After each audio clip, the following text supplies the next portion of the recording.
2022. It's a beautiful morning here in Seoul.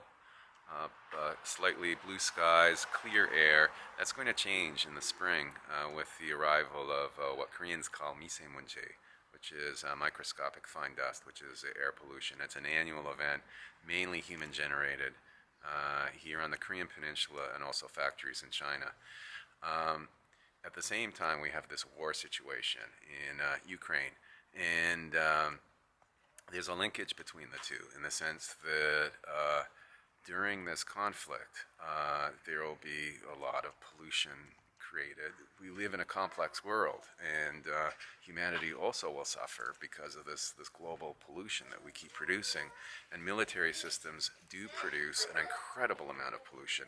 They do it during wartime, and because of the increase in spending on military budgets that's going to follow inevitably from the war in Ukraine, there's going to be a lot of pollution from military exercises. It's a crazy cycle. In other words, despite the fact that the bravery of Ukrainians looks like it's going to lead to hopefully a relatively fair settlement when this is over, not nuclear war, despite all that, we're still going to be confronted with another problem.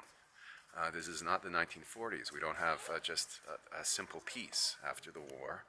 We have another conflict, another huge challenge, which is global warming and climate change. Military budgets should be going down. The opposite is happening. They're going up right now. Why isn't this being discussed more?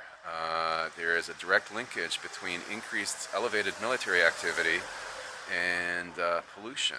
Why is this not discussed on social media? I'm going to sort of return to this theme soon.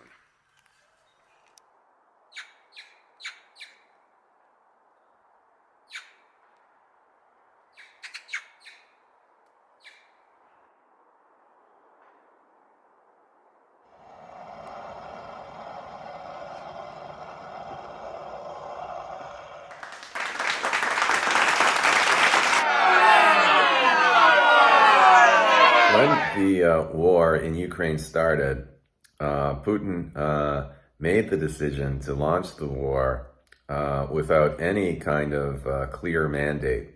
He lied to governments in the West, people in the West, saying that the massing of his own troops on the Ukrainian border was purely for exercises. It turns out he lied to many of his own troops who believed when the war began that they were involved in an exercise and didn't realize why the Ukrainians were upset at the fact that they were in Ukrainian territory, effectively fighting the first stages of a war.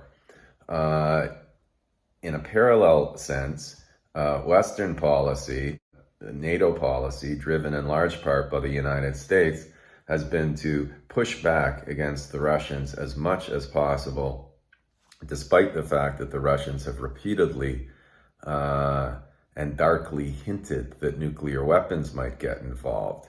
No matter how one feels on a moral level about the war and about which side is right and which side is wrong, the possibility of a general nuclear war breaking out is a very real possibility. And again, there is no mandate that NATO governments have to keep pushing and pushing and pushing. There's very little negotiation happening at the moment, and there is no public input on whether that policy of avoiding negotiation is something that the peoples of the world really want.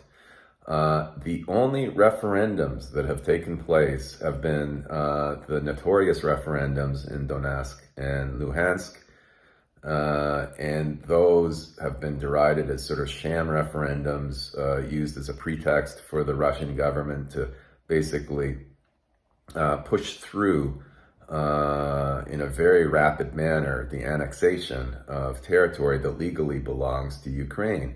Again, it's upsetting in itself, but it does raise the question of why there aren't more referendums overall.